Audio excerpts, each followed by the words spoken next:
Hey guys, welcome back to my channel. जैसा कि हमने एबॉर्शन के फर्स्ट लेक्चर में देखा कि एबॉर्शन होता क्या है, उसकी कॉजेज़ क्या होते हैं, इन्वेस्टिगेशन क्या होता है, तो इसी प्रकार हम ये पार्ट 2 सेकेंड लेक्चर में देखेंगे कि एबॉर्शन के टाइप्स क्या होते हैं।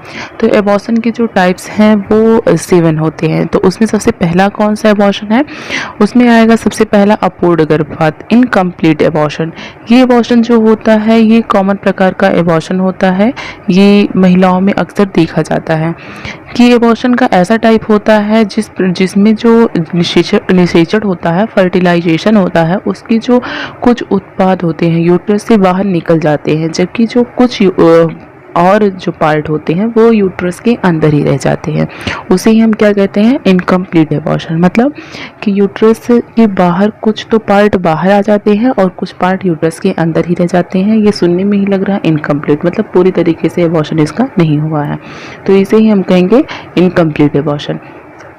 इसकी अगर सिम्टम्स की बात करें, क्लिनिकल सिम्टम्स क्या है, तो महिला वेजाइना से फ्लैसी मास निकलने की हिस्ट्री बताती है। जो फीमेल होती है वो बताती है कि मेरे वेजाइना से फ्लैसी मास निकल रहा है।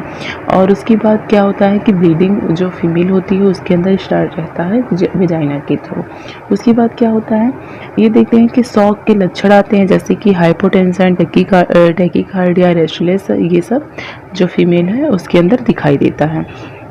वो अपने बारे में बताती है कि ऐसा समझिए कॉजेज़ है, तो आप समझ जाइए कि इनकम्प्लीट एबॉर्शन है। फिर इंटरनल एग्जामिनेशन की बात करें तो इंटरनल एग्जामिनेशन में जो होता है वो सर्विक्स जो होता है वो अपूर्ण रूप से बंद होता है। इसमें अगर एक उंगली प्रविष्ट, मतलब एक उंगली अगर डाली जाए तो वो चला जाता है। और यूट्रस का आकार जो होता है वो एमन्यूरिया जो होती है, जब एमन्यूरिया स्टार्ट होती है उसकी अवधि की तुलना में छोटा होता है।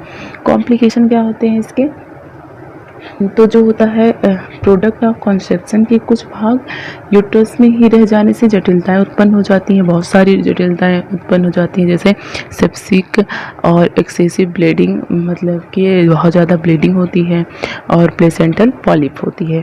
इसका मैनेजमेंट क्या होता है, तो मैनेजमेंट की अगर बात करें तो यदि ब्लीडिंग ज़्यादा होगी तो इस स्थिति में क्या करेंगे आप, 1 ml सिंटो और जो मेट्रिन 0.5 mg IM रोड से लगा देंगे।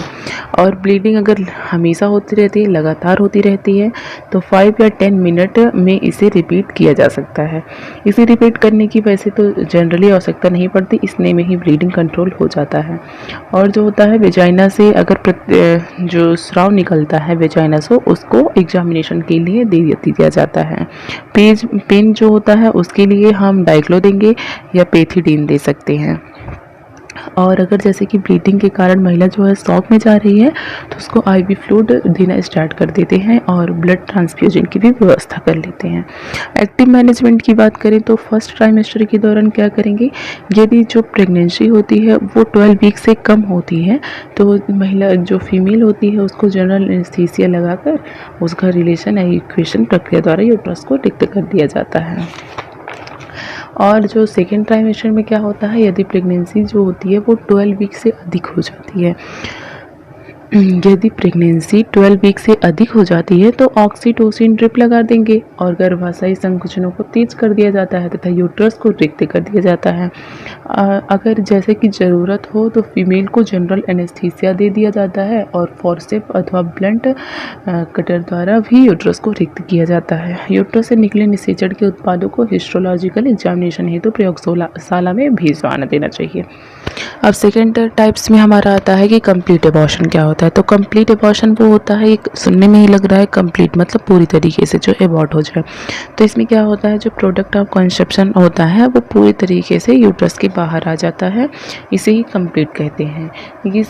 इसमें क्या होता है, ट्रोकोब्लास्ट, कोरियोनिक विलाई, योग से भ्रूण या फिर लेट प्रेगनेंसी के दौरान गर्भस्थ शिशु, नाभिनाल, प्लेसेंटा, एमनियोटिक फोल, एमनियोटिक मेम्ब्रेन आदि सब जो होते हैं वो बाहर आ जाते हैं।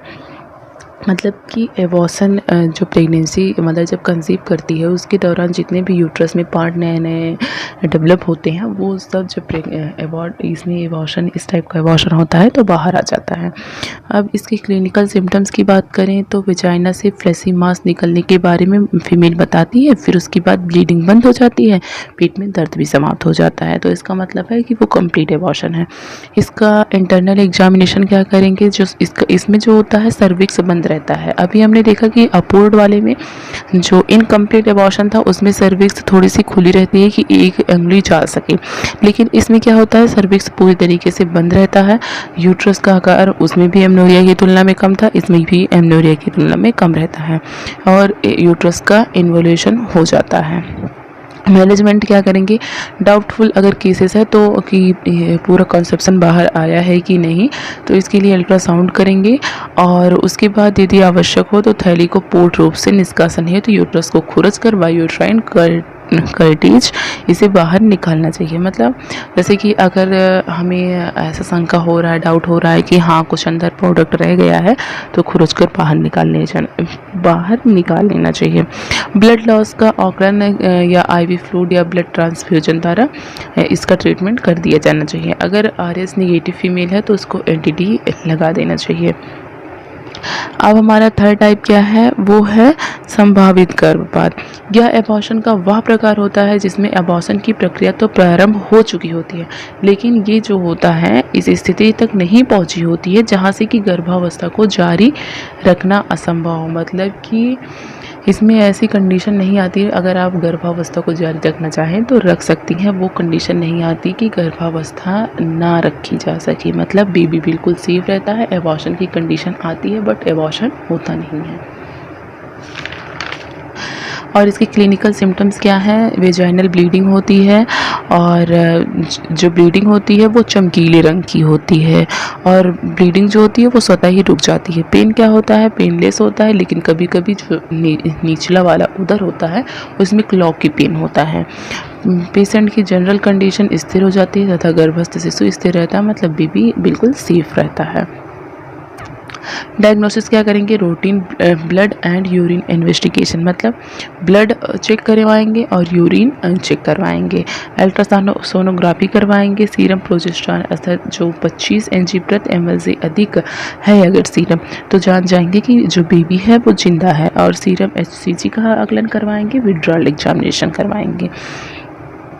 पॉसिबल ऑटोकॉम, तो इसमें देखते हैं ये क्या होता है, अधिकांश केसेस में एबनॉर्मल साइन एंड सिम्टम्स स्वतः ही समाप्त हो जाते हैं तथा गर्भस्थ जो सामान्य रूप से जारी रहता है। मतलब कॉमनली ये देखा गया है जब इस टाइप का एबॉर्शन होता है तो इसमें सिर्फ एबॉर्शन के कंडीशन आते हैं, सिम्टम्स आते हैं, बट ये थोड़े दिन मतलब एक दो दिन कुछ दिन बाद ये सही हो जाते हैं और जो बेबी रहता है वो बिल्कुल सेफ रहता है। यदि ब्लीडिंग लगातार होती रहती है तथा जो पेन होता है पेन जो निचले उदर में अगर रहता है तो वो अपरिहार्य गर्भपात के अंतर्गत आता है, इसके अंतर्गत नहीं आता। यदि यूट्रस में गर्भस्थ शिशु की मृत्यु हो जाए तो यह गर्भपात मिस्ड एबॉर्शन हो जाता है। तो ये अगर जैसे कि बेबी ख़त्म हो जाता है तो इसे हम फिर इसके अंदर नहीं रखेंगे संभावित गर्भपात में। मैनेजमेंट क्या होता है, रक्त स्राव के दौरान महिला को बिस्तर पर लेटे रहने की सलाह दी जानी चाहिए। जब तक ब्लीडिंग रुक नहीं जाए तो महिला को बिस्तर से उठना नहीं चाहिए। मरीज को दर्द निवारक हेतु तथा नींद लाने हेतु फिनोबार्बिटोन अथवा डाइजिपाम जैसी दवाइयाँ दी जानी चाहिए। गर्भपात के सभी केसेस में RH निगेटिव महिला को एंटी इम्यूनोग्लोबिन दिया जाना चाहिए। अगर किसी भी प्रकार का एबॉर्शन है और महिला का जो ब्लड ग्रुप है वो निगेटिव है तो उसे RH निगेटिव देना चाहिए, LTD का इंजेक्शन लगवा देना चाहिए। एडवाइस ऑन डिस्चार्ज, एडवाइस क्या करेंगे, हम बेड रेस्ट की सलाह देंगे। 2 से 3 वीक तक ज़्यादा भारी भरकम काम करने की सलाह नहीं देंगे। दैनिक कार्य समान रूप से करने के लिए कहेंगे। 2 या 3 वीक तक महिला को जो है सेक्स नहीं करना है, अर्थात संभोग नहीं करना है। नॉर्मल स्थिति होने पर महिला को 1 महीने बाद पुनः दिखाने की सलाह देंगे। अब हमारा नेक्स्ट आता है कि इनविटेबल एबॉर्शन। ये एबॉर्शन का वह टाइप होता है जिसमें गर्भावस्था को जारी रखना संभव नहीं होता है, कुछ ना कुछ कॉजेज आ जाते हैं जिसकी वजह से हमें एबॉर्ट करवाना ही पड़ता है। तो क्या होता है कि अगर सिम्टम्स की बात करें तो वेजाइना से जैसा कि हर एक एबॉर्शन में ऐसा ही होता है कि वेजाइना के थ्रू ब्लड आता है, और जो होता है दर्द होता है लोअर एब्डोमेन में, और ब्लीडिंग के कारण शॉक की स्थिति उत्पन्न हो जाती है। इंटरनल एग्जामिनेशन की बात करें तो सर्विक्स का इंटरनल रोल्स विस्तारित डायलेटेड रहता है, यूट्रस का आकार एमनोरिया की तुलना में छोटा होता है। ये तो कंडीशन सब में आती हैं। मैनेजमेंट क्या होता है, ब्लीडिंग ज़्यादा होने के कारण इसमें जो हम इंजेक्शन देंगे मेथार्जिन का 0.2 mg देंगे, और जो वेजाइना से डिस्चार्ज निकलता है उसको एग्जामिनेशन के लिए करवाएंगे। अगर RH नेगेटिव महिला है तो उसको NDD देंगे, और जो दर्द है उसको कम करने के लिए डाइक्लो या पेथिडीन देंगे। एक्टिव मैनेजमेंट की बात करें तो प्रथम ट्राइमेस्टर के दौरान जब गर्भावस्था 12 वीक से कम हो तो डायलेशन एंड इक्वेशन प्रक्रिया द्वारा यूट्रस को खाली किया जाता है। इसमें सर्वप्रथम सर्विक्स का फैलाव किया जाता है और जनरल एनेस्थीसिया तथा IV मेथार्जिन का यूज किया जाता है। और सेकेंड ट्राइमेस्टर में क्या करते हैं, यदि गर्भावस्था की अवधि 12 सप्ताह से अधिक हो गई हो, मतलब 12 वीक से ज़्यादा हो गई हो, तो जो यूट्रस है उसके जो उत्पाद हैं तथा प्लेसेंटा को बाहर निकालने के लिए ऑक्सीटोसिन ड्रिप का यूज करते हैं, और जो वो ड्रिप है उसको तेज़ कर दिया जाता है। यदि जो प्लेसेंटा होती है वो नहीं निकलती, मतलब अलग अलग नहीं रहती है, तो जनरल एनेस्थीसिया देते हैं और प्लेसेंटा को उंगली द्वारा पृथक कर दिया जाता है और यूट्रस को खाली कर दिया जाता है। हमारा नेक्स्ट टाइप है लीन गर्भावस्था एबॉर्शन। इसमें क्या होता है, बेबी जो होता है वो यूट्रस के अंदर ही बेबी की मृत्यु हो जाती है, बट मदर को ये पता नहीं चलता है, इसलिए इसको साइलेंट मिसकैरेज भी कहते हैं। अब हम बात करते हैं कि मिस्ड एबॉर्शन के जो क्लिनिकल मैनिफेस्टेशन हैं वो क्या होते हैं। तो वो स्टार्टिंग में संभावित गर्भपात के लक्षण बाद में समाप्त हो जाते हैं, और वेजाइना से ब्राउनिश डिस्चार्ज निकलता है, पेन जो होता है प्रेजेंट नहीं होता, और जो गर्भावस्था के साइन एंड सिम्टम्स होते हैं वो समाप्त होने लगते हैं। जब अल्ट्रासाउंड FHS करवाया जाता है तो जब फीटल हार्ट को सुना जाता है तो वो नहीं सुनाई देता है, और प्रेगनेंसी टेस्ट भी नेगेटिव आता है। वजन जो जैसे कि हम लोग जानते हैं कि प्रेगनेंसी के दौरान वेट बढ़ता है, ठीक है, बट इसमें वेट नहीं बढ़ता है, वेट लॉस होने लगता है। और जो ब्रेस्ट जो होता है वो जो कड़ा हुआ रहता है या फिर ब्रेस्ट बड़ा होने लगता है तो उसके आकार में भी कमी आने लगती है और वो नरम हो जाता है। इसके कॉम्प्लिकेशन क्या होते हैं, किस वजह से ये होता है, तो अगर किसी भी प्रकार का इन्फेक्शन हो जाए तो ये हो जाता है, और या यूट्रस में जैसे कि इसके कॉम्प्लिकेशन इसका मतलब ये है कि इसकी वजह से क्या क्या खतरे हो सकते हैं, ठीक है। तो इसके इन्फेक्शन हो सकता है, और अगर यूट्रस के अंदर बेबी रहेगा 4 वीक से ज़्यादा तो वो इन्फेक्शन हो जाएगा, और मदर को किसी भी प्रकार का इन्फेक्शन होने की वजह से मदर की मृत्यु भी हो सकती है, BPH भी हो सकता है, और जो फीमेल है वो मेंटली डिस्टर्ब हो सकती है। मैनेजमेंट इसका क्या करेंगे, अगर 12 वीक से कम प्रेगनेंसी होने पर मृत शिशु को D&E मतलब डायलेशन एंड इक्वेशन प्रक्रिया द्वारा उसको बाहर निकाल लिया जाता है। और सेकेंड ट्राइमेस्टर में क्या करेंगे, लगभग 80% जो केसेस होते हैं वो सेकेंड ट्राइमेस्टर में 2 वीक्स के अंदर ही फीटस जो है अपने आप बाहर आ जाता है। लेकिन अगर ऐसा नहीं होता है तो फिर उसके बाद हम क्या करते हैं, एक्टिव मैनेजमेंट ऑक्सीटोसिन ये सब लगाकर उसके बाद उसको बाहर निकाल लेते हैं फीटस को। और हमारा नेक्स्ट टाइप क्या है, सेप्टिक एबॉर्शन विषाक्त गर्भपात। जब गर्भपात के साथ यूट्रस एवं उसके कंटेंट्स में इन्फेक्शन हो जाता है या फिर इन्फेक्शन के जो लक्षण हैं वो उपस्थित हो जाते हैं तो ये सेप्टिक एबॉर्शन कहलाता है, ठीक है। जो अपूर्ण गर्भपात से ये जो होता है अपूर्ण गर्भपात से संबंधित होता है, और ये मतलब लगभग उन स्थितियों में देखा जाता है जब ये एबॉर्शन जो होता है वो अनुचित या आपराधिक तौर पर करवाया गया रहता है। ये इन्फेक्शन जो होता है शरीर के अन्य अंगों तक भी फैल सकता है, और महिला जो होती है उसको सेप्टेसीमिया हो सकता है। इसके कॉजेज क्या होते हैं, किस वजह से इन्फेक्शन होता है, तो अगर इसकी हम बात करें तो सेप्टिक एबॉर्शन में वेजाइना में जो माइक्रो ऑर्गेनिज्म उपस्थित होते हैं तो उन्हीं की वजह से ये होता है। जैसे कि वो क्या क्या होते हैं, स्ट्रेप्टोकोकाई, इकोलाई, क्लास्ट्रोडियम अल्चाई, क्लास्ट्रोडियम टिटेनी, स्ट्रेप्टोकोकाई, ये सब फ्यूसिडोमोनास ये सब जो होते हैं ये सेप्टिक एबॉर्शन को कॉज करते हैं। और इसके रिस्क फैक्टर क्या होते हैं? तो रिस्क फैक्टर वो होते हैं कि अगर जैसे कि ये अच्छे से एबॉर्शन की प्रक्रियाओं को ना किया गया हो तो मदर की जान को खतरा हो सकता है। और फर्टिलाइजेशन के उत्पाद का अगर कुछ हिस्सा अंदर रह गया हो या फिर प्रक्रिया के दौरान जननांग या अन्य समीपस्थ अंगों को चोट लग गया हो या फिर प्रशिक्षित व्यक्ति द्वारा या अनुचित और आपराधिक तौर पर अगर एबॉर्शन करवाया गया हो तो ये फिर विषाक्त एबॉर्शन का सेप्टिक एबॉर्शन का रूप ये ले लेती है। क्लिनिकल मैनिफेस्टेशन क्या होता है? तो हाई टेम्परेचर हो जाएगा। और जैसे कि इसका क्या मतलब होता है? सिम्टम्स बोले तो लक्षण क्या होता है? तेज बुखार होता है और हाइपरटेंशन, हाइपोथर्मिया और हाइपरथर्मिया दोनों इसमें प्रेजेंट होते हैं। मतलब कुछ देर बाद हम देखेंगे कि टेम्परेचर हाई हो जाता है तो कुछ टाइम बाद टेम्परेचर लो हो जाता है। और हाइपोटेंशन हो जाता है, ओलिगोयूरिया, डाइपोनिया हो जाता है, योनि से जो है बदबूदार स्राव निकलते हैं, वेजाइना से बहुत सारे मतलब बोले तो क्या होता है? बदबू आती है। हाई पल्स रेट हो जाता है और जो दर्द होता है वो भी बहुत ज़्यादा होता है, ऐंठन युक्त दर्द होता है। डायग्नोसिस क्या करेंगे? एचबी टेस्ट करवाएंगे। एचबी टेस्ट में ब्लड ग्रुप चेक करवाएंगे, किडनी फंक्शन टेस्ट करवाएंगे, लीवर फंक्शन टेस्ट करवाएंगे और यूरिन टेस्ट करवाएंगे जिसमें कि कंप्लीट यूरिन एग्जामिनेशन करवाएंगे और ड्रग सेंसिटिविटी टेस्ट करवाएंगे, ब्लड कल्चर लेंगे, सीरम इलेक्ट्रोलाइट का भी एग्जामिनेशन करवाएंगे। कॉम्प्लिकेशन क्या हो सकते हैं इसकी वजह से?